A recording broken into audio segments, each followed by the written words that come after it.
우리는 모두 마음이라는 복잡한 숲을 헤매며 살아갑니다.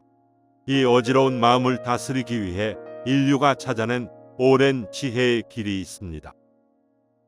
하나는 이것이 무엇인가라는 거대한 질문을 던져 단박에 번뇌를 끊어내는 간화선이고, 다른 하나는 지금 이 순간 숨쉬고 움직이는 나를 온전히 바라보며 스며들 듯 알아차리는 윗바사나입니다.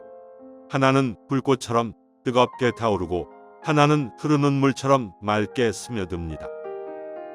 완전히 달라 보이는 이 두 갈래의 길은 결국 우리의 삶을 어떻게 구원하고 있을까요? 오늘 내 안에 가장 깊은 곳으로 떠나는 두 가지 사유의 여정을 시작하려 합니다. 사유의 시대방, 참나를 찾아가는 두 개의 길. 현대인의 마음은 늘 분주합니다. 스마트폰 화면을 쉼 없이 넘기듯 생각과 감정도 끊임없이 피고 집니다. 그 소란 속에서 문득 멈춰 서서 스스로에게 물어본 적이 있으신지요? 지금 이 자리에 있는 나는 누구인가? 간화선은 바로 이 자리에서 시작합니다.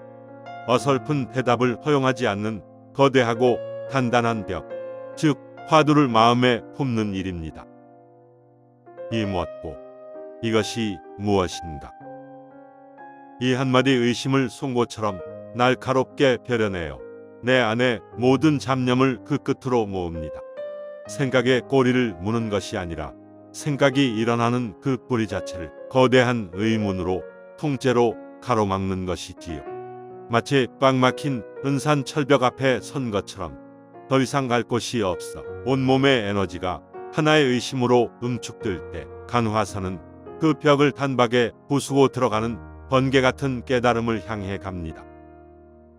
반면 윗바사나는 조용히 문을 열어둡니다. 밀어내거나 억누르지 않고 그저 흐르는 대로 바라보는 거울이 됩니다. 지금 숨이 들어오고 나가는 느낌, 발바닥이 땅에 닿는 감촉, 마음속에서 일어나는 작은 질투나 불안까지도 있는 그대로 알아차림하는 것입니다. 아, 지금 내 마음에 바람이 부는구나. 지금 내 몸이 긴장하고 있구나 하고 한 걸음 물러나 바라봅니다. 마치 흐린 물을 가만히 두면 진흙이 가라앉아 바닥이 투명하게 비치듯 나의 내면을 간섭 없이 관조하는 길입니다. 하나는 거대한 의문으로 마음의 문을 세차게 두드리는 일이고, 다른 하나는 흐르는 강물처럼 마음의 결을 지극히 투명하게 비추는 일입니다. 우리는 이 두 문 중에서 어디로 걸어가야 하는 걸까요? 아니, 어쩌면 이 두 길은 이미 우리 안에서 서로를 부르고 있는지도 모릅니다. 사유의 차담, 불꽃의 침묵과 흐르는 물의 알아차림. 차 한 잔을 앞에 두고 조용히 숨을 고르는 시간. 두 수행이 가진 결을 조금 더 깊이 들여다봅니다. 간화선과 윗바사나는 수행의 도구와 걸어가는 모양새가 다를 뿐, 결국 나라는 착각에서 벗어나 본래의 자유를 찾으려는 하나의 마음에서 만납니다. 간화선의 매력은 뜨거움에 있습니다. 간화선에서 말하는 화두는 지독한 역설입니다. 머리로 이해하려 하면 할수록 미궁에 빠집니다. 무엇이 부처입니까? 라는 질문에 마음이 곧 부처다 라고 답한 예선사의 말을 우리는 이성적으로 풀 수 없습니다. 그래서 간화선은 머리의 논리를 내려놓고 온 존재로 그 의심의 덩어리가 되라고 청합니다. 이것을 대이단, 즉 거대한 의심의 덩어리라고 부르지요. 밥을 먹어도 화두가 걸려있고 길을 걸어도 화두가 앞을 막아섭니다. 그러다 어느 순간 팽팽하게 당겨진 활시위가 끊어지듯 의심의 덩어리가 쾅 하고 터집니다. 내 안의 에너지가 극점에 달했을 때 찾아오는 단박의 깨침, 이를 도노라고 합니다. 마치 어두운 방에 갑자기 불이 켜지듯 내가 곧 우주요, 본래 완성된 존재임을 한순간에 알아차리는 역동적인 사유입니다. 이와 달리 윗바사나는 지극히 친절하고 세밀합니다. 붓다의 예수 행법인 윗바사나는 나라는 존재를 해체하여 바라봅니다. 우리는 흔히 내가 화가 났다, 내가 슬프다라고 말하지만 윗바사나의 시선으로 보면 고정된 나는 없습니다. 그저 매 순간 일어났다 사라지는 신체적 감각과 정신적 현상의 흐름이 있을 뿐입니다. 숨이 들어올 때 아랫배가 부풀어 오르고 나갈 때 꺼지는 그 미세한 변화를 관찰합니다.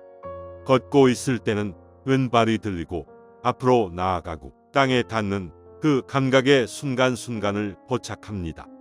마음에 화가 피어오르면 그 화를 비난하거나 동조하지 않고 화 일어남하고 가만히 라벨을 붙여 바라봅니다. 그러면 신기하게도 그토록 거대해 보이던 화가 스르르 녹아내리는 것을 경험하게 됩니다.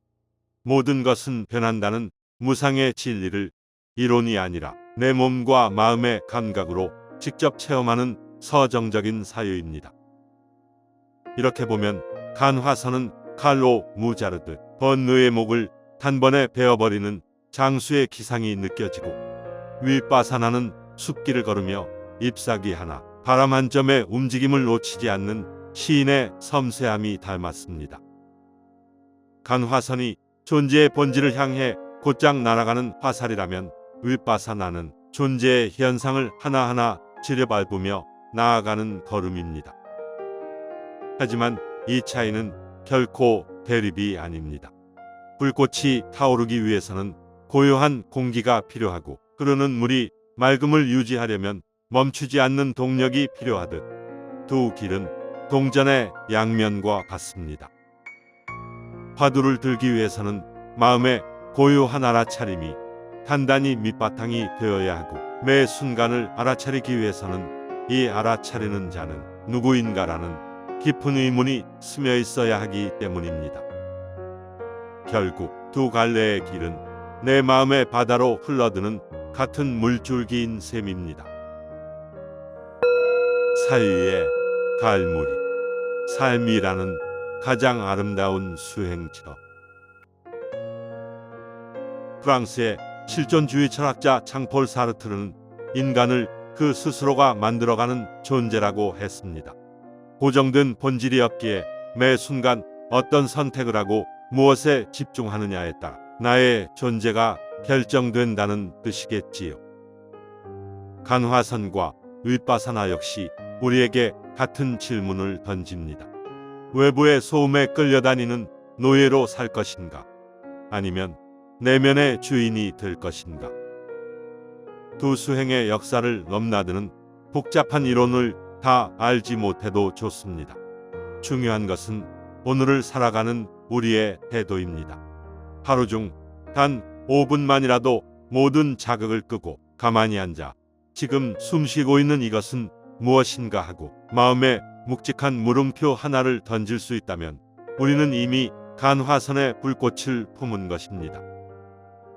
혹은 길을 걸을 때 발바닥에 닿는 대지의 감촉을 느끼고 차를 마실 때 입안에 퍼지는 온기를 온전히 알아차릴 수 있다면 우리는 이미 윗바사나의 맑은 강물에 발을 담근 것입니다. 삶은 그 자체로 가장 거대한 화두이자 매 순간이 알아차림의 연속인 수행처입니다. 거창한 깨달음이 아니어도 괜찮습니다. 어지러운 세상 속에서 나를 잃어버리지 않고 내 마음의 결을 부드럽게 쓰다듬어 줄 수 있다면 그것으로 충분합니다. 불꽃 같은 뜨거운 의문이든 물 같은 투명한 알아차림이든 당신의 마음에 닿는 그 길을 따라 그저 묵묵히 걸어가 보시길 바랍니다. 그 길의 끝에서 당신은 이미 온전하고 평온한 진짜 자신과 마주하게 될 테니까요. 오늘 밤은 마음의 화두 하나 혹은 맑은 숨 한 모금 들여놓는 편안한 시간 되시기를 바랍니다.